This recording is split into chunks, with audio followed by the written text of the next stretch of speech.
नमस्कार, आभार, अभिनंदन, स्वागत आप सभी का 1.25 लाख में। 1.25 लाख में कई सारे सवाल हैं। छोटा हफ्ता है, इस छोटे हफ्ते में क्या मुनाफा वसूली हावी होती हुई दिखाई देगी। सवाल ये भी कि एफआईएस की तरफ से जो बिकवाली में धीरे धीरे करके थोड़ी कमी आ रही है, वो क्या अगले हफ्ते से हम उम्मीद करें कि बाजार में जो है खरीदार होते हुए भी दिखाई देंगे। बाजार में 22,676 का आज इंट्राडे निफ्टी ने लगाया है। क्या 22,800 की तैयारी हो रही है? इन तमाम पहलुओं पर बातचीत करेंगे। लेकिन आज थोड़ा सा जो है ऊपरी स्तरों से बाजार फिसला है। हालांकि कुछ मिनट पहले थोड़ी सी बाइंग 22,600 एग्जैक्ट 22,600 के स्तर पे निफ्टी इस समय ट्रेड करता हुआ। एडवांस डिक्लाइन रेशियो अब पूरी तरीके से हम देख रहे हैं कि बियर के पक्ष में जाता हुआ। हालांकि लार्ज कैप में खरीदारी जरूर है, लेकिन मिड और स्मॉल कैप शेयरों में दबाव बढ़ता हुआ दिखाई दे रहा है। 1925 शेयर ऐसे हैं जो कि गिर के कामकाज कर रहे हैं। 860 शेयर महज ऐसे हैं जो कि बढ़ करके इस समय कामकाज करते हुए दिखाई दे रहे हैं। लेकिन बड़ा सवाल यही, मिड कैप स्मॉल कैप में अभी किस तरह से स्ट्रेटजी बनानी चाहिए। चलिए आज के खास मेहमान से आपको रूबरू कराते हैं। हमारे साथ विशेष मेहमान के तौर पे रचित खंडेलवाल जी मौजूद हैं। रचित सर, बहुत बहुत स्वागत आपका आज की इस चर्चा में जुड़ने के लिए। पहली टिप्पणी बाजार पे सर, 22,600 के पार निकल गया निफ्टी। क्या ये पॉजिटिव साइन है? बहुत लोग कह रहे हैं 22,800, 22,750 यहाँ पे जाकर के वापस रिवर्स होगा। आपकी सलाह क्या होगी रिटेल निवेशकों को? सर, सबसे पहले आपको नमस्कार, सभी दर्शकों को नमस्कार और thank you for having me here. देखिए, आप जो बात बोल रहे हैं वो बिल्कुल प्रिसाइसली सही है, क्योंकि अब निफ्टी का जो नेक्स्ट रेजिस्टेंस है वो 22,800 पे ही है। आपने जो पिछले हफ्ते कवरिंग देखी है, वो कवरिंग को आप एक डायरेक्शनल चेंज नहीं ले सकते। वो कहीं ना कहीं एक शॉर्ट कवरिंग ही आप मान सकते हैं, जो कि देखने को मिली है।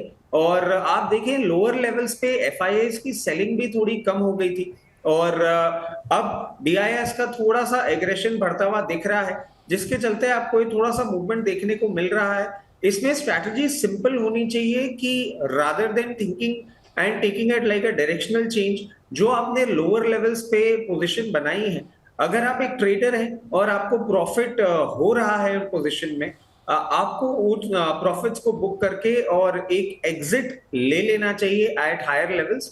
यहां से जैसे जैसे ऊपर जाए मार्केट, आप अपना प्रॉफिट बुक करते रहें और कहीं भी ग्रीडी ना हो, कहीं भी बहुत ज्यादा कोई डायरेक्शनल चेंज की अभी उम्मीद ना करें। ये मेरी समझ से अभी की सिचुएशन है जी।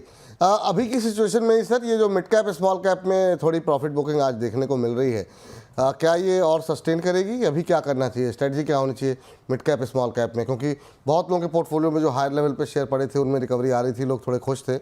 अभी क्या वेट करें या फिर एक बार के लिए एग्जिट ढूंढना शुरू कर दें? देखिए, एक चीज है विपुल सर, आप थोड़ा सा अगर इसको अपन समझे, एग्जैक्टली कुछ बदला नहीं है। कोई हमारे ट्रांसफॉर्मेशन नहीं आया है पिछले हफ्ते के स्टार्टिंग से लेकर इस हफ्ते तक इन टर्म्स ऑफ न्यूज या कोई भी ग्लोबल स्ट्रैटेजी में। ये भाव अगर बढ़े हैं और आपने अगर लोअर लेवल्स पे लिया है, एवरेज किया है, आई वुड सजेस्ट कि इट्स बेटर कि आप एग्जिट करने की अपॉर्चुनिटी ढूंढे इसमें भी। अभी इनको बहुत लंबे समय के लिए अपनी पोजीशन को इंटैक्ट रखने वाली सोच ट्रेडर्स की नहीं होनी चाहिए। ठीक है सर, कुछ एक शेयरों पे बातचीत करते हैं जहां पर हम देख रहे हैं कि काफ़ी सारी खबरें हैं और कुछ एक ट्रेंड रिवर्सल भी देखने को मिला है। इसमें हम देख रहे हैं आज जेएसडब्ल्यू स्टील पे जो है काफ़ी जो है मोमेंटम बनता हुआ दिखाई दे रहा है। आज ट्रेंड में भी ट्रेड कर रहा है ये शेयर। मेटल पैक में वैसे भी हमने देखा है कि रुझान जो है वो काफ़ी सकारात्मक रहा है। आपकी टिप्पणी क्या होगी जेएसडब्ल्यू स्टील को लेकर के? आज करीब 1.25% के आसपास की मजबूती है, 1024 के आसपास ट्रेड कर रहा है। अभी क्या करना चाहिए?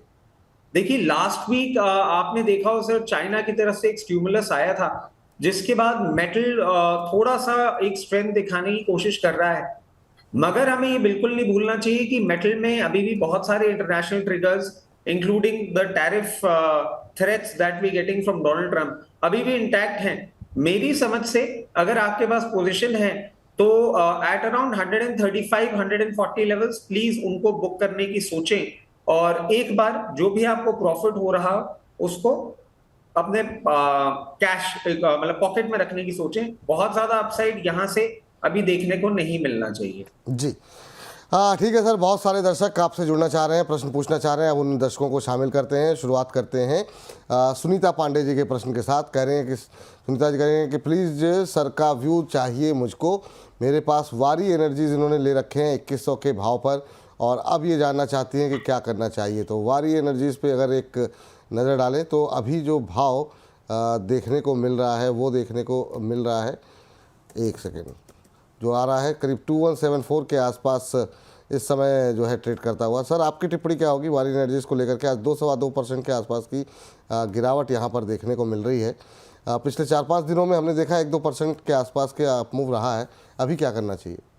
देखिए फंडामेंटली देखें तो कंपनी बहुत अच्छी है, और वैल्यूएशन टर्म्स में भी देखें तो इस करेक्शन के बाद अट्रैक्टिव वैल्यूएशन में आ गई है। अगर आपने 2100 रुपए में ले रखा है, मेरी समझ से आप अपनी पोजीशन बिल्कुल मेंटेन करके चलें, और जैसे ही मार्केट सपोर्ट देगा आपको बहुत इजीली 2380 से 2400 के लेवल इसमें देखने को मिल सकते हैं। आपने अच्छे लेवल पे पोजीशन बनाई है, बिल्कुल भी ना डरे, वेट करें, बहुत नियर टर्म में आपको 2400 तक का लेवल देखने को मिल सकता है। होल्ड करने की सलाह है, 2400 तक के लेवल भी आपको देखने को मिल सकते हैं। लेकिन इन सबके बीच में अगले दर्शक प्रवीण गुप्ता जी हैं, कह रहे हैं विपुल जी, रचित जी, हर हर महादेव। और हर हर महादेव आपको भी अवंती फीड को लेकर के परेशान है सर। इन्होंने 793 की इनकी बाइंग है, ये बता रहे हैं अवंती फीड को लेकर के इन्होंने ख़रीदा हुआ है। अभी जो भाव देखने को मिल रहा है अवंती का, वो देखने को मिल रहा है करीब 821 के आसपास का। तो अभी जानना ही चाह रहे हैं कि क्या करना चाहिए। करीब 2-3% के आसपास की मजबूती यहाँ पर है, तो पॉजिटिव है। अच्छी बात यह है कि पोर्टफोलियो में मुनाफा हो रहा है। मुनाफा कहाँ बुक करना चाहिए? देखिए पोर्टफोलियो में मुनाफा हो रहा है, मेरी समझ से इनको आने वाले समय में इसमें और मुनाफा भी आता हुआ दिख सकता है। कोई प्रॉब्लम वाली बात नहीं है, मतलब ये परेशानी वाली सिचुएशन में तो बिल्कुल ही नहीं है। मेरी समझ से आप इसको बिल्कुल होल्ड करें, और आने वाले समय में आपको बहुत ही इजीली 880 से 900 का लेवल भी देखने को मिल सकता है। वहां पे एक बार रिविजिट करें कि पोजीशन क्या है, क्या प्रॉफिट बुक करें या फिर और अपसाइड की उम्मीद करें। अभी एक अच्छे अप ट्रेंड में है, बिल्कुल भी इसको ना छेड़ें। 880 से 900 के लेवल्स आपको बहुत जल्दी देखने को मिल सकते हैं। ठीक सर, चलिए, तो ये राय जो है वो अवंती फीड्स को लेकर के निकल करके आती हुई। और इस बीच अगले दर्शक का प्रश्न लेते हैं। अगले दर्शक हमारे साथ हैं दीप चौधरी जी, जिन्होंने जो चाह रहे हैं कि इरेडा खरीदना चाह रहे हैं। कह रहे हैं कि 3 महीने का इनका नज़रिया है। इरेडा में क्या करंट लेवल पे इस समय बाइंग की जा सकती है या नहीं? तो इरेडा सर 150 के आसपास आप क्या सजेस्ट करेंगे? यहाँ पर कुछ एक खबरें भी थी आज जिसकी वजह से चर्चा में था। खबर आज जिस पर हम खबरों के खेल में चर्चा करेंगे। नेपाल में एक प्रोजेक्ट था, इसके लिए आरबीआई ने मंजूरी देने से मना कर दिया, जिसकी वजह से दबाव में है। करीब 2% के आसपास की गिरावट, 146-147 के आसपास ट्रेड कर रहा है। क्या करें सर? देखिए जितने टाइम होराइजन की बात कर रहे हैं, उस टाइम होराइजन में इस स्टॉक में रिस्क लेना बिल्कुल भी एडवाइजेबल नहीं होगा। इस करेक्शन के बाद भी आप देखिए वैल्यूएशन टर्म्स में एक डिस्कंफर्ट है। सेक्टर का पीई 12.79 है, ये अभी भी 25.72 चल रहा है। और चार्टिकल पैटर्न में भी आप देखें तो कहीं भी एक स्ट्रेंथ नहीं देखने को मिल रहा है, कोई साइन ऑफ रिवर्सल नहीं दिख रहा है। मैं इनको एडवाइस करूंगा कि कोई और अपॉर्चुनिटी ढूंढे। यहाँ पे 1 महीने का टाइम होराइजन बिल्कुल भी एडवाइजेबल नहीं है। इनके से एक और भी सवाल है, कह रहे हैं कि क्या अदानी पावर में और इसमें अगर चुनना हो तो किसे चुने? अदानी पावर क्या अभी चुना जा सकता है? 513-514 के आसपास अभी जो है कंफर्टेबल सिचुएशन दिखाई दे रही है थोड़ी सी। आप कहाँ पे कंफर्टेबल होंगे? देखिए अडानी पावर में कुछ कुछ चीजें हैं जो मैं आपको बताना चाहूंगा, जो इरिडा से भी ज्यादा पेनफुल है। एक तो कंपनी के जो प्रमोटर्स हैं उन्होंने अपना प्लेज बढ़ा दिया है फंड रेजिंग के लिए, ये एक बहुत बड़ा रिस्क है।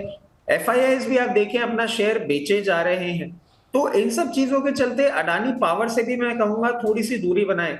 और स्पेसिफिकली अगर आपको अडानी पावर में पोजीशन बनानी ही है तो मैं आपको एडवाइस करूंगा एट अराउंड 450 456 लेवल्स पे आपको देखने को मिले तो वहां पे कोई पोजीशन बनाए। अभी दूरी बनाए रखें, चार्टिकल पैटर्न्स भी अच्छे नहीं है, फंडामेंटल कंफर्ट भी नहीं मिल रहा है। ये राय फिलहाल के लिए निकल करके आती हुई आपके लिए। चलिए आगे बढ़ते हैं और अगले दर्शक का प्रश्न लेते हैं। सर अभी हाल फिलहाल में हमने देखा कि एक जिस तरीके से बाज़ार में गिरावट जब देखने को मिल रही थी, बहुत लोग परेशान थे CDSL, BSC इन जैसे शेयरों को लेकर, क्योंकि यहाँ पर भी दबाव काफ़ी बढ़ता हुआ दिखाई दे रहा था। अभी क्या करना चाहिए जिनके पास पोजीशन बनी हुई है लॉन्ग टर्म के लिहाज से या मिड टर्म के लिहाज से? BSC और CDSL शेयरों में अभी क्या करें? क्या भविष्य दिखाई दे रहा है? देखिए BSC के लिए मैं आपको एक चीज बोलना चाहूंगा। अभी एक एनएससी की तरफ से स्टेटमेंट भी आया था जी। जहां पे उन्होंने कहा था कि वीकली एक्सपायरी जो है सारे एक्सचेंजेस की एक साथ ही कर देनी चाहिए। और कहीं ना कहीं आप देखिए लास्ट वीक एनएससी का अनाउंसमेंट आया था जब उन्होंने अपनी वीकली एक्सपायरी शिफ्ट कर दी है मंडे को। अब ये सर डिसीजन किस हिसाब से लिया है, क्या लिया है, मेरी समझ से थोड़ा कम एक सेंसिबल डिसीजन बनता है। क्यों? जी। सॉरी, क्योंकि आप एक चीज देखें, आज के टाइम डेरिवेटिव मार्केट में ग्लोबली हम अमंग द टॉप लेवल के टर्नओवर्स दे रहे हैं और उसमें धीरे धीरे बीएससी एग्रेसिव हो रहा है और अराउंड 20% टोटल वॉल्यूम जो है वो बीएससी कमांड कर रहा है। अब सर मैं ये क्यों बोल रहा हूं कि मुझे समझ में नहीं आ रहा, 2 मिनट लगेगी, मैं आपको समझाना बिल्कुल आराम से चाहूंगा। सर। जी जी। मंडे को आपने एक्सपायरी कर दी है अपनी वीकली। अब मंडे की एक्सपायरी में सर सैटरडे और संडे का थीटा जो है वो ऑलरेडी रहेगा मंडे की एक्सपायरी में, और उस चक्कर में इनका जो ऑप्शन का जो प्रीमियम है वो हमेशा हायर साइड रहेगा। अब ये हायर साइड रहने के कारण क्या होगा कि एज अ बायर, जो कि यूजुअली रिटेल इन्वेस्टर्स हम लोग बाय ही करते हैं, एज अ बायर हमको ज्यादा प्रीमियम पेमेंट करना पड़ेगा और वो हम कंफर्टेबल बिल्कुल भी नहीं हो पाएंगे। बिल्कुल। अब इस चीज में बीएससी की तरफ से काउंटर मूव जिसकी हम सब एक आकलन लगा रहे हैं और I am pretty sure BSc भी इसकी तैयारी कर रहा होगा। अगर बीएससी अपनी एक्सपायरी फ्राइडे शिफ्ट कर देता है तो सर वो एक ऑप्शन बायर के लिए बेस्ट ऑप्शन बन जाता है, क्योंकि मंडे को मार्केट खुलेगा, मंडे से फ्राइडे तक अपनी पोजीशन बनाएंगे, फ्राइडे को एक्सपायरी हो जाएगी, तो जो सैटरडे संडे का जो थीटा है वो आपको बीएससी में नहीं देना पड़ेगा। और ये कहीं ना कहीं डर एनएससी को भी लग रहा है कि बीएससी ऐसा एक्शन ले सकता है। अब ये तो हो गई एक बात बीएससी के फंडामेंटल्स को लेके। दूसरी बात, अगर हम चार्टिकल पैटर्न्स पे देखें तो कहीं ना कहीं बीएससी आपको 3900 का एक लेवल है जो कि चार्टिकल पैटर्न्स पे दिखा रहा है। जी। उन लेवल्स पे बीएससी आता है तो जो भी हमारे दर्शक हैं जिन्होंने हायर लेवल्स पे ले रखा है वो उन लेवल्स 3900 के लेवल्स पे जाके बिल्कुल बीएससी में अपनी एक एवरेज की पोजीशन बना सकते हैं। और जैसे जैसे देखिए मार्केट सुधरेगा और बीएससी की अगर ये स्ट्रैटेजी ट्रिगर हो जाती है तो बीएससी का रेवेन्यू भी इंप्रूव होगा और आपको आने वाले समय में अपसाइड भी देखने को मिलेगा। ठीक सर। चलिए, तो ये बात बीएससी और सीडीएसएल को लेकर के निकल करके आती हुई, और अभी जरा अगला दर्शक का प्रश्न यहाँ पर लेते हैं। रेणुका शुगर के बारे में हमारे दर्शक जानना चाह रहे हैं। सर चीनी में चूँकि एक तो साइक्लिकल बिजनेस है, क्या पोजीशन होनी चाहिए जो लोग ले रहे हैं या जिनके पोर्टफोलियो में पड़ा है? बहुत लोग बीच बीच में सवाल करते रहते हैं, क्या इस तरह के साइक्लिकल बिजनेस जितने भी हैं उसमें क्या पोजीशन बनानी चाहिए, या फिर ठीक है ट्रेडिंग अपॉर्चुनिटी कभी मिले तो ठीक है, वरना अवॉइड करना चाहिए? आपकी टिप्पणी क्या होगी सर? सर एक चीज मैं ऐड करना चाहूंगा, हमारा सीडीएसएल का लेवल रह गया था। हाँ बिल्कुल सर। जी जी। 1080 पे आपको सीडीएसएल देखने को मिले तो आप वहां पे एवरेज कर सकते हैं। रिजल्ट्स के बाद अच्छी पिटाई हो चुकी है, आप 1080 के आसपास आए, वहां पे एवरेज करें। अब सर हम आ जाते हैं शुगर के साथ। देखिए विपुल सर, आप बहुत पुराने हैं इस मार्केट जी में जी। और आपने भी सुना होगा पहले के टाइम पे एक बात कही जाती थी कि पोर्टफोलियो के लिए भी चीनी कम बहुत ही अच्छी चीज है और कम चीनी वाला पोर्टफोलियो ही सक्सेसफुल है, क्योंकि बहुत सारी चीजें थी। बट सर गवर्नमेंट बदली, गवर्नमेंट के साथ साथ गवर्नमेंट की पॉलिसीज बदली और अब शुगर को अगर हम देखें एज अ सेक्टर तो शुगर को सिर्फ शुगर के लिए नहीं, शुगर के जो बाय प्रोडक्ट्स हैं, जो एंसिलरी सर्विसेज हैं, सॉरी एंसिलरी सप्लाईज हैं, जैसे कि आपका एथेनॉल हो गया, इनका डिस्टिलरी बिजनेस हो गया, उसके तौर पे भी देखा जा सकता है। तो शुगर अब एक ट्रांसफॉर्मेशनल उसमें आ गई सर, सिर्फ शुगर शुगर के नाम पे नहीं, उसके जो एंसिलरी बिजनेस हैं वो भी अब एक बहुत अच्छी सिचुएशन में आ रहे हैं। तो शुगर एज अ सेक्टर अब पहले के कंपैरिजन में एक ओवरऑल बिजनेस जो है वो बेटर लगता है। अब हम बात कर लेते हैं रेणुका शुगर की। सर रेणुका शुगर मैं बिल्कुल भी आपको करंट लेवल्स पे एडवाइस नहीं करना चाहूंगा, क्योंकि देखिए एक तो इसकी स्टेक होल्डिंग जो है वो भी गिर रही है और बुक वैल्यू जो है वो भी लास्ट 2 साल से खराब ही होती जा रही है। टेक्निकल पैटर्न्स में भी बेरे सिग्नल ही है। अगर आपको शुगर में पोजीशन बनानी ही है तो आपके पास बेटर अपॉर्चुनिटीज हैं, आप उनमें अपना पोजीशन बनाएं। मैं रेणुका शुगर में आपको पोजीशन बनाना के लिए बिल्कुल भी एडवाइस नहीं करूंगा। अवॉइड कीजिए सर, बिल्कुल अवॉइड कीजिए, ये सलाह यहाँ पर निकल के आ रही है। इस बीच हमारे साथ एक दर्शक हैं, विश्वास जी हमारे साथ मौजूद हैं। विश्वास जी नमस्कार। विश्वास जी सुन पा रहे हैं आप? मुझे लगता है विश्वास जी के साथ कुछ अविश्वास हो रहा है जिसकी वजह से संपर्क टूट रहा है। एक बार जरा विश्वास जी का सवाल अगर हो सके तो स्क्रीन पर लेकर के आ जाइए ताकि उनके सवाल के साथ थोड़ी सी चर्चा कर ली जाए अगर संभव हो तो। और चलिए, लगता है सवाल भी नहीं है उनका। आगे बढ़ते हैं और अगले दर्शक का प्रश्न लेते हैं। सत्य प्रकाश परिहार जी का प्रश्न आया है। सत्य प्रकाश परिहार जी TBZ के बारे में जानना चाह रहे हैं और इन्होंने 295 के भाव पर लिया हुआ है और ये जानना चाह रहे हैं कि अभी क्या स्ट्रेटजी होनी चाहिए TBZ को लेकर के। सर, TBZ पे अगर हम देखें तो अभी सोने में तो लगातार तेज़ी देखने को मिल रही है। क्या इस तरह के जितने भी हैं जेम्स एंड ज्वेलरी सेक्टर को लेकर के क्या व्यू निकल के आ रहा है? अभी रखें पोर्टफोलियो में 171 के आसपास अभी भाव देखने को मिल रहा है। देखिए 171 का भाव है, इसमें नेगेटिविटी का कारण सिर्फ एक है। बहुत ज्यादा देखिए FIIs और DIIs दोनों ही तबके के इंस्टीट्यूशन की तरफ से इसमें से अपनी होल्डिंग लिक्विडेट करी गई है। मगर सेक्टर का पी आप देखें 72 है और ये 16 पे है। कहीं ना कहीं ये एक वैल्यू बाइंग बन जाता है अगर आपको ज्वेलरी सेक्टर में अपनी पोजीशन बनानी ही है। इसके साथ साथ देखिए जो गोल्ड का भाव आपका कंटिन्यूसली बढ़ता जा रहा है, इनको इन्वेंट्री बेनिफिट मिलेगा।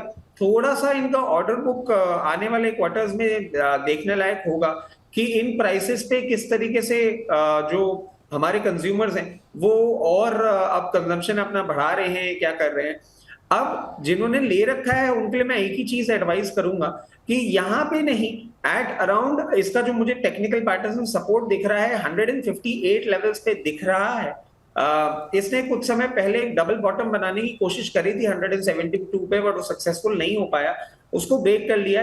156 लेवल्स के आसपास आए तो आप 50% ऑफ द पोजीशन को एवरेज करने की सोच सकते हैं। सर, आज PSU बैंक्स में काफ़ी जो है हम देख रहे हैं थोड़ा सा दबाव आज बढ़ा है कुछ एक दिनों की तेज़ी के बाद।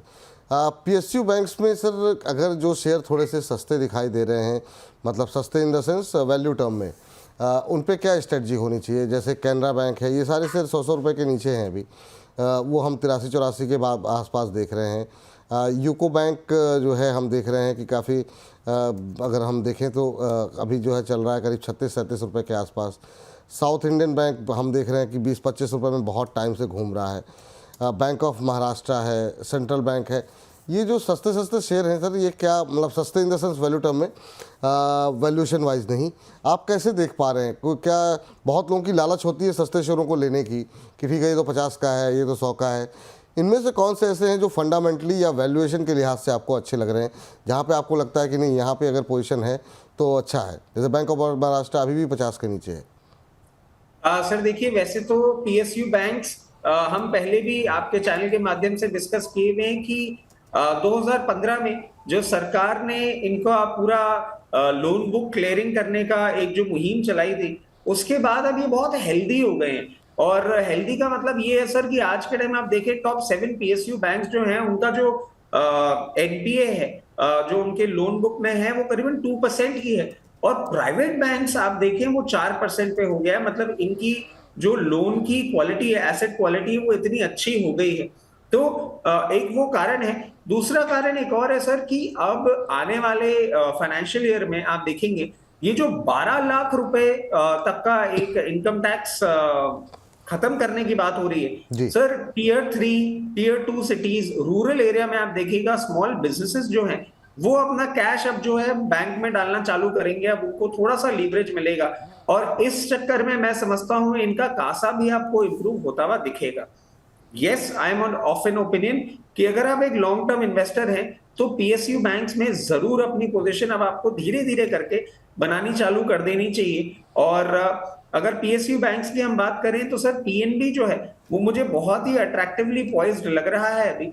अगर आप सेक्टर का पी भी देखें तो अराउंड 10 है, इसका 6 पे आ गया है।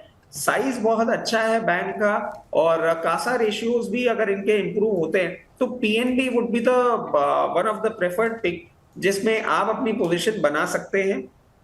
इसके साथ साथ आप देखें अगर हम PSU बैंक की बात करें और स्टेट बैंक की बात ना करें तो ये गलत हो जाएगा, ये बेमानी हो जाएगी। बिल्कुल स्टेट बैंक में भी आप अपनी पोजीशन बनाएं, बट स्टेट बैंक में पोजीशन बनाने के लिए मैं आपको कहूंगा करंट लेवल्स पे नहीं, अगर मार्केट करेक्ट करता है और आपको लोअर लेवल्स पे देखने को मिलता है अराउंड 680 690 वहां पे धीरे धीरे करके अपनी पोजीशन बनाना चालू करें। और उन लेवल्स पे जब आप पोजीशन बनाएं तो इस तरीके से बनाइएगा कि अगर आपको कट थोड़ा सा भी और डीप होता हुआ दिखता है और 630 से 640 का भी लेवल देखने को मिलता है, वहां पे अपनी पोजीशन और बढ़ाने का टाइम होगा, डर के निकलने का नहीं होगा। अगर एक आप लॉन्ग टर्म इन्वेस्टर हैं, ये दो स्टॉक्स आपको आने वाले समय में अच्छा रिटर्न दे सकते हैं अगर आप पेशेंटली इनमें इन्वेस्ट करके रह सकते हैं तो। चलिए, तो ये बात हो गई पीएसयू बैंक को लेकर के। आज देख रहे हैं कि थोड़ा सा दबाव यहाँ पर बढ़ता हुआ दिखाई दे रहा है, तो कुछ एक चर्चा यहाँ पर करनी आवश्यक थी। सुरेंद्र प्रताप सिंह जी आईओसी के बारे में जानना चाह रहे हैं सर आपसे, जो कि इन्होंने 118 119 के आसपास लेकर के बैठे हुए हैं आईओसी के शेयर। क्रूड सर 70 के आसपास आ गया है। बहुत सारे अंतर्राष्ट्रीय ब्रोकिंग फर्म अब 50 तक के टारगेट दे रही हैं साल भर में। ऐसे में क्या आईओसी जैसे शेयर, बीपीसीएल जैसे शेयर, ये अभी खरीद के रखने चाहिए, पोर्टफोलियो का हिस्सा होना चाहिए? आज हालांकि 2% नीचे है, 120 के आसपास कैसा लग रहा है आपको? देखिए, इसमें एक चीज है सर, वैल्यूएशन टर्म्स में तो कंफर्ट दे रहा है, मगर एफआईआईज ने अपनी होल्डिंग डिक्रीज करी है, उसके एवज में प्रमोटर्स अपनी होल्डिंग इंक्रीज कर रहे हैं। इसको देख के सर कहीं ना कहीं समझ में ये चीज आती है कि प्रमोटर्स का कन्विक्शन जो है वो बहुत अच्छा हो गया अब इस काउंटर पे। और जैसे कि आप बता रहे हैं कि क्रूड भी अब कूल ऑफ करेगा, इसका बेनिफिट भी इनको मिलेगा। और डेफिनेटली अपनी पोजीशन बरकरार रखें और आने वाले समय में बहुत इजीली इनको 145 रुपए तक का भाव भी इन नियर टर्म देखने को बिल्कुल मिल सकता है। चाहे तो वहां प्रॉफिट बुक करें, और अगर और लंबी अवधि के लिए होल्ड करना चाहें तो 170 से 180 के टारगेट के लिए इतने टाइम के लिए भी आप होल्ड कर सकते हैं। चलिए, सुमन झा जी से बातचीत कर लेते हैं, मुंबई से हमारे साथ। सुमन जी को नमस्कार। जी सर नमस्कार, अजीत सर को भी नमस्कार। नमस्कार नमस्कार, कैसे हैं सर? कहाँ से बोल रहे हैं आप? सर मैं मुंबई महाराष्ट्र से बात कर रहा हूँ। अच्छा अच्छा, बहुत अच्छी बात है झा साहब कि आप मुंबई महाराष्ट्र। क्या करते हैं मुंबई में आप? सर मैं यहाँ पे कंस्ट्रक्शन लाइन में एक बिल्डर के ऑफिस में जॉब करता हूँ, प्लस मेरा अपना खुद का सिक्योरिटी एजेंसी है। अच्छा अच्छा अच्छा, चलिए बहुत बढ़िया सर, बहुत अच्छा काम कर रहे हैं आप मुंबई के अंदर। बताइए सर, क्या प्रश्न पूछना चाह रहे हैं? जी सर, रजत सर को मेरा नमस्कार, रजत जी को मेरा नमस्कार, खनवाल सर को। हाँ नमस्कार, उन्होंने स्वीकार कर लिया मुस्कुरा करके। जी जी जी, मेरा सवाल था सर अपना हाईटेक पाइप पे। मैंने 135 पे लिया था जी, आज 111 में है पड़ा हुआ, जी जी भी आया था जी। और एक इजी माई ट्रिप। चलिए पूछते हैं, वैसे आपका नजरिया क्या है हाईटेक पाइप पे? आपका long term sir, long term pipe पे, लॉन्ग टर्म का नजरिया है। हाईटेक पाइप के शेयर लिए हुए 135 पे, अभी 24 रुपये पर शेयर का नुकसान यहाँ पर इनको हो रहा है और वेट कर रहे हैं सर। लॉन्ग टर्म का नज़रिया है, आपकी टिप्पणी क्या होगी? नतीजे हालांकि अगर एक महीने पहले करीब आए थे, मुनाफा करीब 34% और आय में करीब 21% का इजाफा देखने को मिला था। आपकी सलाह क्या रहेगी हाईटेक पाइप को लेकर? सर देखिए, नाम तो हाईटेक पाइप्स है, मेटल और माइनिंग में है ये पर्टिकुलर कंपनी, और 27 पीई है सेक्टर का, ये 34 पे है।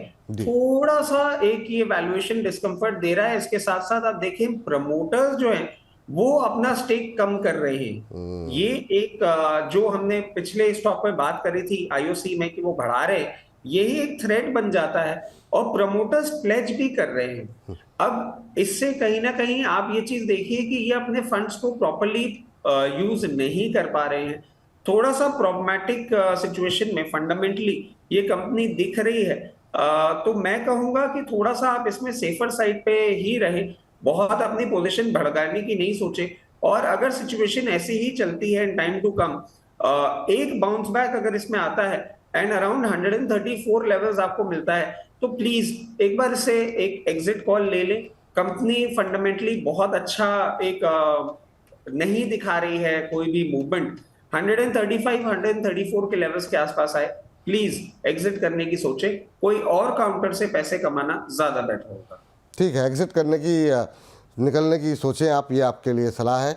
और इस बीच जगदीश माली जी का एक सवाल है सर, वो 2 शेयरों में न्यू बाय करना चाह रहे हैं। एक तो रिलायंस इंडस्ट्रीज़ है, बाज़ार का दिग्गज अपने आप में, जिसमें कि खरीदारी करना चाह रहे हैं फ्रेश एंट्री के लिए, नज़रिया इन्होंने नहीं बताया है। और एक IRFC रेलवे को पसंद कर रहे हैं।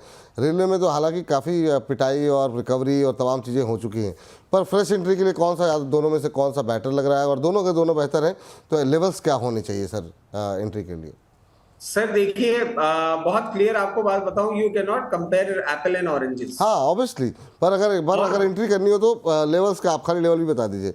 और सर रिलायंस इंडस्ट्रीज अगर मेरे सामने आ जाता है, आपको तो पता ही है मेरी क्या प्रतिक्रिया होने वाली है। बिल्कुल बिल्कुल बिल्कुल। मतलब रिलायंस इंडस्ट्रीज सर हर भाव में अच्छा होता है।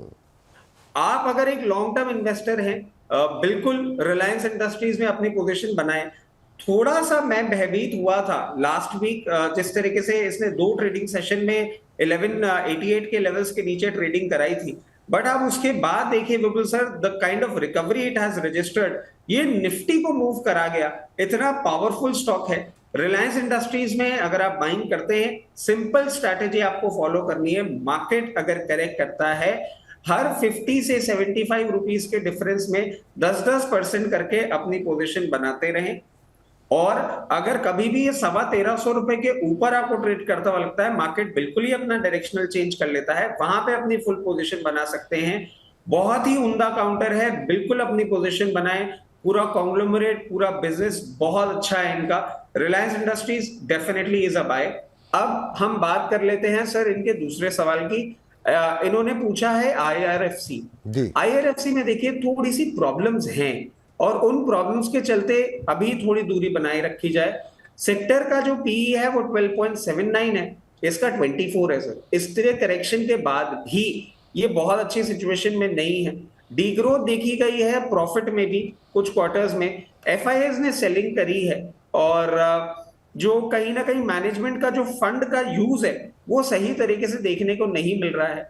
नॉट दैट मैं कहूंगा कंपनी बिल्कुल ही खराब है, बट हाँ करंट लेवल्स पे आप इसमें बिल्कुल भी पोजीशन ना बनाएं, थोड़ा सा कूल ऑफ होने दें। और अगर आपको इसमें पोजीशन बनानी ही है, अराउंड 110 रुपए के आसपास आपको आता हुआ दिखे, 110 106 इन लेवल्स पे थोड़ी थोड़ी करके पोजीशन बनाएं, बट बहुत एग्रेसिव स्टैंस नहीं है। तो अगर दूरी बना के रख भी सकते हैं तो बिल्कुल दूरी बना के रखें। चलिए, ये सलाह जो है यहाँ पर आईआरएफसी को लेकर के निकल के आ रही है। अब जरा फारूक साहब से बातचीत कर लेते हैं, हमारे साथ बुलंदशहर से जुड़ चुके हैं। फारूक साहब नमस्कार, अस्सलाम वालेकुम। सर नमस्कार, वालेकुम अस्सलाम। क्या हाल है सर आपके? सब खैरियत सर, आप ठीक हैं?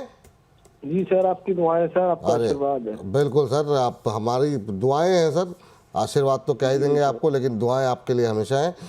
बताइए सर, क्या प्रश्न है आपका? सर मेरे पेशेंट जोमेटो पर है, मेरा 268 का बाइंग है। और किस रेट पे बाइंग है सर आपकी? 268। 268 की बाइंग है आपकी। और सर। जी, जोमेटो कितने समय तक होल्ड कर सकते हैं? सर जब तक मेरे को उसमें प्रॉफिट अच्छा नहीं मिल रहा तब तक। चलिए ठीक है, प्रॉफिट लेना अच्छी बात है सर, कि जो है प्रॉफिट होना चाहिए, जोमेटो के अंदर होना चाहिए, अच्छी बात है, लेकिन जिद कोई नहीं होनी चाहिए बाजार के अंदर, ये भी बहुत ज़रूरी है ना। तो चलिए ठीक है, लेकिन अभी देखते हैं जोमेटो को लेकर के क्या बातें निकल के आ रही हैं। सर जोमेटो में क्या करें, थोड़ा सा फाइनेंस को इनके जो है कंपटीशन जो बढ़ रहा है उसके बाद से लगातार हम देख रहे हैं थोड़ा सा प्रेशर अब आया है जोमेटो के अंदर, क्योंकि अब जियो भी आ रहा है इनके क्षेत्र के अंदर, तो उसको लेके थोड़े कंसर्न है। आप कैसे देख रहे हैं? 268 263 के बीच में इन्होंने लिए हुए हैं, अभी 213 के आसपास शेयर चल रहा है। विपुल सर, अपन इस चीज को थोड़ा सा रिकलेक्ट करते हैं, पहले के शोज में भी मैंने ये बात बोली है। और सर जियो ने फाइनली अनाउंस कर दिया है कि वो आ रहा है, और ये है प्लेयर नंबर 1 जो कि क्विक कॉमर्स में आ रहा है। इसके साथ साथ सर अमेजोन की तरफ से भी आप ये अनाउंसमेंट बहुत जल्दी आते हुए देखेंगे। क्विक कॉमर्स बिजनेस जो है उसमें अगर अमेजोन और रिलायंस दोनों आ जाते हैं तो कहीं ना कहीं इन कंपनीज को सस्टेन करने में प्रॉब्लम होगी। और सर मैं इसमें एक और चीज आपको ऐड करना चाहूंगा। I was going through this article. Sir quick commerce में सबसे पहले एंट्रेंट जिसने ली थी उसका नाम भी हम भूल गए सर, वो था बिग बास्केट। और बिग बास्केट का आज के टाइम आप हाल ये देखें कि जो पेरेंट कंपनी है टाटा, वो खुद ही उसमें फंडिंग करने को तैयार नहीं हो रही है, और बिग बास्केट को वो बिल्कुल रिकवर करने को तैयार नहीं हो रहे हैं। एवज में उसके उल्टा इनका मूवमेंट देखिए, ये कैश बर्न करके ब्लिंकिट को बहुत एग्रेसिवली आगे बढ़ाने की बातें कर रहे हैं, और उसके चलते ही आप देखें इनका जो लास्ट क्वार्टर में रिजल्ट भी आया था वो भी डेटर हुआ था। तो अब देखने वाली बात ये होगी सर कि ये कॉम्पिटिशन्स को कैसे हैंडल करता है। मेरी समझ से ये थोड़ा सा प्रॉब्लम इसका बढ़ता हुआ दिख सकता है, और इसके साथ साथ आप देखें जो हम रिजल्ट्स की बात कर रहे हैं वही इसका एक फंडामेंटल रीजन है जिसके कारण ये करेक्ट कर रहा है। अब क्योंकि इन्होंने ले रखा है, आपकी एक बात मैं बिल्कुल सर अग्री करूंगा, जिद किसी भी चीज की ना रखें। और खास करके इस बाजार में, ये बाजार सर जिद को सही तरीके से लेता नहीं है। तो मेरी समझ से अभी आप इसमें कुछ भी ना करें। अगर ये और करेक्ट करता है, एक बहुत स्ट्रॉन्ग सपोर्ट दिखता है इस काउंटर का 184 लेवल्स पे। 184 लेवल्स पे ये आता है। आप थोड़ा सा एवरेज करें, और इस एवरेज को करने के बाद मैं आपको ये सजेस्ट करूंगा कि वापस आपको एट अराउंड 220 लेवल्स मिले, वहां बेचे। अब ये ट्रेडिंग मैं इनको क्यों करने के लिए बोल रहा हूं, इससे इनकी जो बाइंग एवरेज है वो थोड़ी नीचे आ जाए, और उसके बाद जब इनको कंफर्ट मिले, ये इससे एग्जिट करने की सोचें। We have better stocks in the market, why to stick around जब पता है कि इतना डिस्टॉर्शन आने वाला है इंडस्ट्री में। It is not advisable to stick around to a stock like this. ठीक है सर, बिल्कुल ठीक है। और इस बीच हम अपने दर्शकों का मतलब इतना विशेष ध्यान रखते हैं कि जब भी कोई चीज़ हमारे सामने आती है तो हम चाहते हैं कि हमारे दर्शक उसका ज़्यादा से ज़्यादा लाभ ले सकें। इसी तरह की एक अपॉर्चुनिटी हमको मिली, ज़रा स्क्रीन पर लेकर के आइए। तो हमने वहाँ पर बातचीत की कि भाई इसका सबसे ज़्यादा लाभ हमारे दर्शकों को कैसे मिल सकता है, तो उसको लेकर के काफ़ी डिटेल में बातचीत हुई। ज़रा चलिए, मोतीलाल ओसवाल की तरफ से आपको बता दें, उन्होंने एक नया प्रोडक्ट लॉन्च किया, रिसर्च 360 डिग्री। और रिसर्च 360 के अंदर आपको बता दें कि तमाम चीज़ें आपके लिए अवेलेबल हैं। अगर आप कैश मार्केट पे जानना चाह रहे हैं, वायदा बाज़ार में जानना चाह रहे हैं, इंट्राडे ट्रेडिंग कॉल जानना चाह रहे हैं, सब कुछ अवेलेबल है। और सबसे बड़ी बात यह है कि अगर आप हमारे दर्शक हैं तो आपके लिए विशेष जो है सहूलियत यहाँ पर मिलेगी कि आपको बता दें कि यहाँ पर 50% का डिस्काउंट, अगर आप कूपन यूज़ करते हैं, कूपन कोड AU बोनस का, तो आपको अगर मान लीजिए कोई सब्सक्रिप्शन क्वार्टरली अगर आप ले रहे हैं या सालाना ले रहे हैं, और वहाँ पे अगर आपको कोई प्राइस अगर 2000 की दिखाई दे रही है, जैसे ही आप AU बोनस डालेंगे तो आपकी सब्सक्रिप्शन प्राइस आधी हो जाएगी। तो 50% का सीधा डिस्काउंट जो है वो मोतीलाल ओसवाल 360 डिग्री की तरफ से दिया जा रहा है।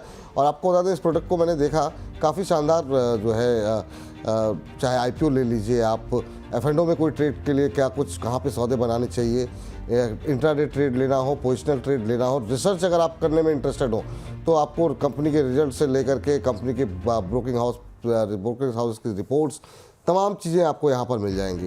तो अगर आप सोच समझ कर निवेश करना चाह रहे हैं तो आप बिल्कुल यहाँ पे, अगर आप कमोडिटी बाजार में इंटरेस्टेड हैं तो वहाँ पर भी आपके लिए काफ़ी विकल्प मौजूद हैं। तो मतलब एक तरीके से 360 डिग्री जानकारी आपको मिल सकती है। एक बार जाएँ, प्रोडक्ट चेक करें, और अगर आप इंटरेस्टेड हों और बोनस के अगर आप दर्शक हैं तो बिल्कुल आपको 50% का डिस्काउंट यहाँ पर मिल जाएगा। चलिए, तो ये जो है जानकारी आपके लिए देनी जरूरी थी। अब थोड़ा सा आगे बढ़ जाते हैं और हमारे दर्शक शिवानी जी का प्रश्न ले लेते हैं। शिवानी जी ने ले रखे हैं 500 गेल, और ये इन्होंने खरीदे हुए हैं 208 रुपये में गेल के share.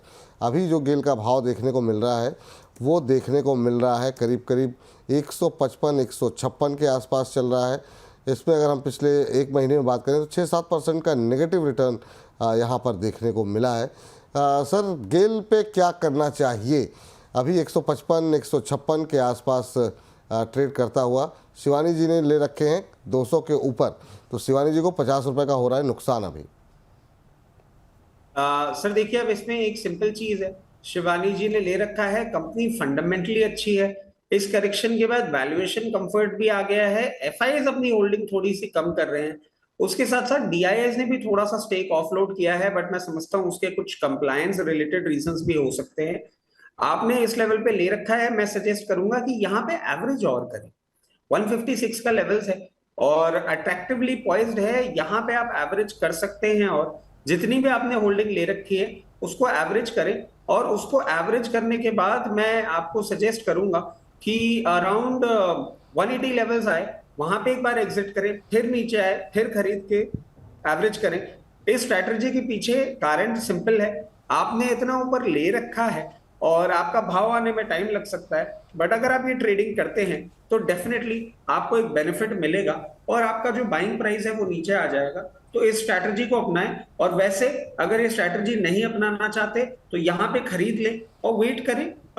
Medium to long term में इनका भाव भी आएगा और ये प्रॉफिट में भी आएगा। प्रॉफिट में भी आएगा। तो ये शिवानी जी इसी बात के लिए परेशान थी कि बहुत स्लो चल रहा है, तो थोड़ा सा धैर्य आपको बनाना पड़ेगा शिवानी जी, तो आपके लिए सलाह है। चलिए, हमारे साथ MD चूड़ीधर जी हैं, राजस्थान से हैं। चूड़ीधर जी को नमस्कार। चूड़ीधर जी सुन पा रहे हैं? संपर्क यहाँ पे टूट गया है। अगर सवाल हो इनका तो स्क्रीन पर एक बार के लिए दिखा दीजिए। तो लगता है कि शायद इनका भी प्रश्न जो है वो हमारे पास नहीं नोट डाउन कर पाए हैं हम। तो चलिए आगे बढ़ते हैं, अगले दर्शक के पास चलते हैं, अगले दर्शक का प्रश्न लेते हैं। और ये प्रश्न हमें भेजा गया है कृपा शंकर जी की तरफ से। कृपा शंकर जी जानना चाहते हैं JWL के बारे में। जुपिटर वैगन पे इन्होंने 396 की बाइंग यहाँ पर ली हुई है इन्होंने, और यहाँ पर ये एवरेज करना चाह रहे हैं। कह रहे हैं क्या कृपा शंकर जी पूछना चाह रहे हैं क्या यहाँ पे एवरेज सही रहेगी करना, और कह रहे हैं चार्ट कैसा लग रहा है, कब तक प्राइस आ जाएगा, मिड अप्रैल तक मुझे सेल करना है। मिड अप्रैल तक सेल करना है सर, जिस तरह की वोलेटिलिटी बाज़ार में है, बिल्कुल मतलब प्राइस को लेकर के या टाइम को लेकर के ऐसी कोई बाध्यता मत रखिए। 305 306 पे है, अब आपकी खरीद थोड़ी सी ऊपर की है। सर आपका कमेंट क्या होगा इस पर? सर देखिए, सबसे पहले तो मैं इनको एक चीज ये कहना चाहूंगा कि एवरेज करने के पहले ये सोचें कि इस पोजीशन को अब ये लंबे अवधि के लिए कैसे होल्ड कर सकते हैं, वो ज्यादा बेटर है रादर देन यहाँ पे एवरेज करके अगर ये सोच रहे हैं कि मिड अप्रैल तक भाव आ जाएगा। ऐसा कोई भी, ना तो हम ना कोई और ये बात बता सकता है कि क्या ये प्रोबेबिलिटी है, क्योंकि देखिए मार्केट इतना वॉलेटाइल है and ultimately market is the king, you should not take such chances. अब अगर ये होल्ड कर सकते हैं तो मैं इनको एक चीज बोलूंगा कि एवरेज करने के लिए थोड़ा सा ही कूल ऑफ करें, एट अराउंड 280 लेवल आए, वहां पे ये एवरेज करें तो ज्यादा एडवाइजेबल होगा, मगर करें तभी जब ये ड्यूरेशन लंबी रख पाए। चलिए ये राय यहाँ पर निकल के आई, और इस बीच अगले दर्शक का प्रश्न लेते हैं। और अगला दर्शक जिन्होंने हमें प्रश्न भेजा हुआ है वो भेजा गया है IDFC फर्स्ट बैंक को लेकर के। बहुत लोगों की सर राय जानना चाह रहे हैं। 75 के आसपास कुछ लोगों ने लिया है, कुछ लोग और पहले लेकर बैठे हुए हैं। कुछ है सर इस बैंक में बचा हुआ है? क्योंकि बहुत टाइम से मतलब मर्जर की स्टोरी भी प्ले नहीं हुई, कुछ भी नहीं हुआ। अभी आपकी सलाह क्या रहेगी IDFC फर्स्ट बैंक को लेकर के? देखिए एक चीज है कि इनका जो प्रमोटर ग्रुप है वो अपना स्टेक ऑफलोड कंटिन्यूसली किए जा रहा है, और इनके अगर आप प्रॉफिट्स भी देखें तो डिक्लाइन हो रहे हैं। तो ऐसे बैंक में पोजीशन बना के रखना, पहली बात तो फ्रेश पोजीशन तो नहीं ही बनानी चाहिए। अब हम ये देखें कि जिन लोगों ने बना रखी है उनके लिए हम क्या कर सकते हैं। तो देखिए, जिन लोगों ने बना रखी है उनको मैं एक सिंपल चीज सजेस्ट करूंगा। इसमें एक स्ट्रैटेजी हम लगाएंगे, 56 के अराउंड आएगा वहां पे हम बाय करेंगे, 64 आएगा वहां बेचेंगे। मगर इसमें एक चीज और ऐड करना चाहूंगा कि 56 वाला जो भी आप खरीदेंगे, 56 या 54 लेवल्स पे जो भी आप खरीदेंगे, अगर ये 2 दिन तक 48 लेवल्स ब्रीच कर जाता है तो उस एवरेज से प्लीज एग्जिट करिएगा। कोई बहुत यूफोरिक चेंज अभी at the very face of it नहीं होता हुआ दिख रहा है, और फ्रेश पोजीशन तो डेफिनेटली यहाँ पे नहीं करें तो ज्यादा बेटर है। ठीक सर। सर एक शेयर जिस पर हमने पिछली बार भी शायद बात आपसे की थी और सवाल लगातार इस पे आ रहे हैं वो है जियो फाइनेंस। जियो फाइनेंस पे लोग जानना चाह रहे हैं एंट्री के बारे में। कुछ लोगों ने हायर पोजीशन पे ली हुई है, उनको क्या करना चाहिए वो भी जानना चाह रहे हैं। कुछ लोग इसके बारे में जानना चाह रहे हैं कि फंडामेंटली कैसी लग रही है। आपकी ओवरऑल टिप्पणी क्या है जियो फाइनेंस को लेकर के, अभी क्या करें? सर देखिए, जियो फाइनेंस ना अगर आप देखें तो ऐसे इसको समझें कि आप इसमें तभी इन्वेस्ट करें जब आप लॉन्ग टर्म इन्वेस्टर हो। ट्रेडर्स के लिए या शॉर्ट टर्म इन्वेस्टर्स के लिए जियो फाइनेंशियल बिल्कुल भी एडवाइजेबल नहीं है। अभी इनको अपना बिजनेस सही तरीके से जचाने और जमाने में टाइम लगेगा। इनका धीरे धीरे करके सारा बिजनेस चलता जा रहा है। अभी कोई न्यूज आई थी, ये आपके सिक्योर्ड लोन में भी कुछ अपना पोर्टफोलियो और इंक्रीज कर रहे हैं। वो सारी बातें हैं, मगर देखने वाली बात यह है सर कि अभी कुछ भी चेंज नहीं होने वाला है। अब क्यों इसको खरीदें इसलिए क्योंकि सर जो पेडिग्री है वो बहुत ही अच्छी है, और उस पेडिग्री के साथ आपका ब्लैक रॉक भी आके साथ बिजनेस कर रहा है। ये अगर आप मध्यम अवधि लंबी अवधि के लिए होल्ड करते हैं तो आपको बहुत अच्छा रिटर्न दे सकता है। और अगर आपने ले रखा है ऑलरेडी और हायर प्राइस पे है तो मैं आपको एक चीज सजेस्ट करूंगा कि आप बिल्कुल अभी आपको नीचे देखने को मिले एट अराउंड 200 लेवल्स, और थोड़ा सा एवरेज करें और अपनी पोजीशन बनाए रखें। बट ये इसके पीछे एक कंडीशन है, अगर आप पेशेंटली स्टॉक को होल्ड कर सकेंगे तो ये आने वाले समय में मल्टी बैगर भी बन सकता है। बट पेशेंटली होल्ड करना इंपॉर्टेंट है। ट्रेडिंग के लिए ये स्टॉक नहीं।